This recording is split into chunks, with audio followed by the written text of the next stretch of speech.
In today's video, I'm going to teach you how to find your SWIFT code in the Barclays app. If you're sending or receiving money internationally, you'll often be asked for a SWIFT code. This code helps banks identify where to send the funds, much like a global bank identifier. Today, I'll walk you through the quickest way to locate it right inside the Barclays mobile app, and I'll explain what you're seeing so it all makes sense. First, open the Barclays app and log into your account. Use your usual login method, whether that's your passcode, Face ID, or Touch ID. For security, make sure you're on a trusted connection and never share your login details with anyone. If you haven't used the app in a while, give it a moment to refresh after you sign in so your latest account information is loaded. Next, tap on the account you want to check. If you have more than one account in the app, choose the specific one that will be used for the international payment. This ensures you get the precise details tied to that account, including the correct IBAN and the SWIFT code the payer might need.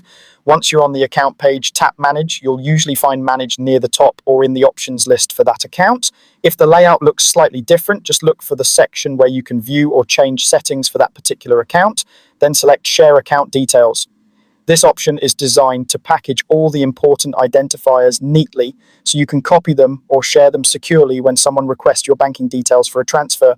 It keeps everything in one place and reduces the risk of sending incomplete or incorrect information. From there, you'll see your account information, including your sort code, account number, IBAN, and SWIFT code. Here's a quick guide. The sort code and account number are mainly for UK payments. The IBAN is the international version of your account number, often used across Europe, and the SWIFT code, sometimes called a BC, is what many banks around the world use to route international transfers to Barclays. If you need to send these details to someone, use the share or copy option directly from this screen and only send them to trusted recipients. And that's it. You now know exactly where to find your SWIFT code in the Barclays app. Keep these details handy for future transfers and remember to share them securely. Thanks for watching, and I hope this makes your next international payment smooth and stress-free.